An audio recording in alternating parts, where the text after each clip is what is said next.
Sentencia del caso Tomás Lubanga, Corte Penal Internacional. Ituri es una región del nordeste de la República Democrática del Congo rica en oro, petróleo, coltán y diamantes.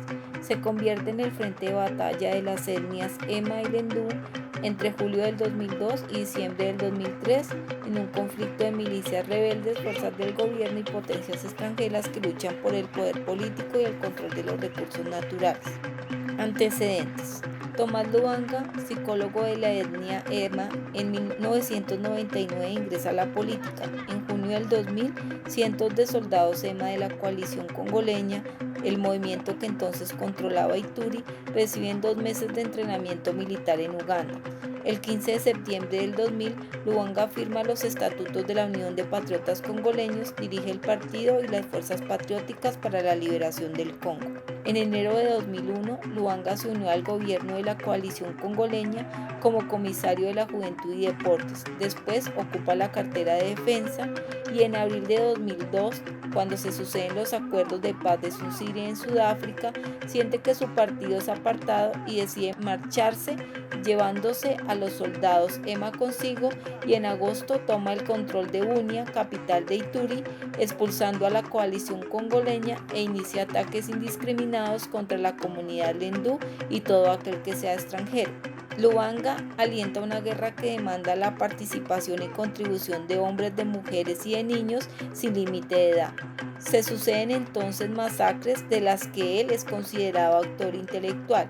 Este conflicto causó el asesinato a martillazos de un centenar de civiles lendú a quienes se les obligó a cavar sus propias tumbas, provocó desplazamiento, violaciones a niñas y mujeres, el asesinato de cascos azules y además la incorporación y participación de menores de 15 años en el conflicto.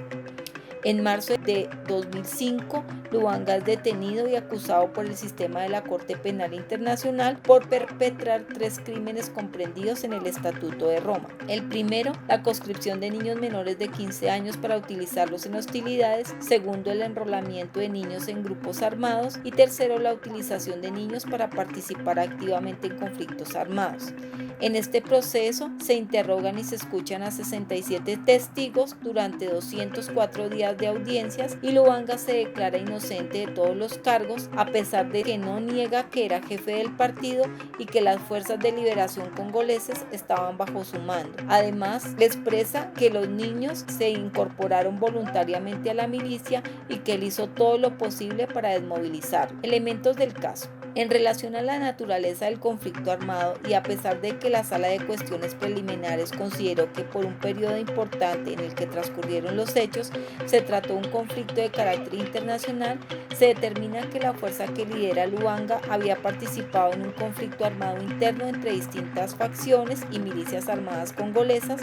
Por ello, se le aplicó la regulación 55, cambiando la caracterización legal del conflicto armado a un conflicto no internacional. En relación a la definición jurídica del uso, alistamiento y conscripción de niños menores de 15 años, la Sala considera que las actividades desarrolladas por estas víctimas iban más allá del rol de combatientes. Es así como se utiliza el concepto de rol indirecto, en el que a pesar de que las víctimas no participaron activamente de las hostilidades, se consideró que estaban igualmente en riesgo y activamente involucrados. La Sala definió además que la Unión de Patriotas Congoleses y el Frente Patriótico de Liberación Congoleses era un grupo armado responsable del reclutamiento de jóvenes y niños menores de 15 años de edad sobre la evidencia de múltiples testigos y el material fílmico de los campos de entrenamiento, donde se constata que los niños fueron sujetos de severos entrenamientos y castigos y que muchos de ellos habían sido víctimas de esclavitud sexual. Se estima que su tratamiento había sido insuficiente al no estar presente este crimen en los cargos presentados por la Fiscalía. En lo relativo a la responsabilidad penal individual, la Sala confirma que el acusado y sus coautores acordaron crear y participar en un plan común para establecer una milicia con el propósito de establecer y mantener control militar y político sobre Ituri. Como consecuencia de ello, se reclutaron a niños y niñas bajo la edad de 15 años para participar en las hostilidades. La evidencia jurisprudencia de la Corte Penal Internacional demostró que Lubanga era presidente de la Unión de Patriotas Congoleses y el Frente Patriótico de Liberación Congoleses y que simultáneamente fue comandante en jefe de este ejército, así como también su líder político y que utilizó niños para ello. Por lo tanto, la Sala concluye que Lubanga actuó con intención y conocimiento necesario para concretar estos crímenes, aludiendo al elemento mental descrito en el artículo 30 del Estatuto de Roma. La Fiscalía probó fuera de toda duda razonable que el acusado era culpable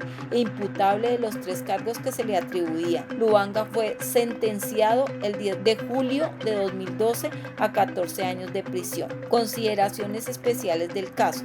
El artículo 75 del Estatuto consagra por primera vez el derecho a la reparación en un tribunal penal internacional sobre la base del rol restaurativo que debe tener la justicia. La parte resolutiva contempla 14 principios, dentro de los cuales se destaca lo siguiente. La Corte, continuando con la idea de integración entre derecho penal internacional y derecho internacional de los derechos humanos, señala que la guía fundamental ante titulares de derechos menores de edad debe ser la Convención de los Derechos del Niño y el principio del interés superior del niño.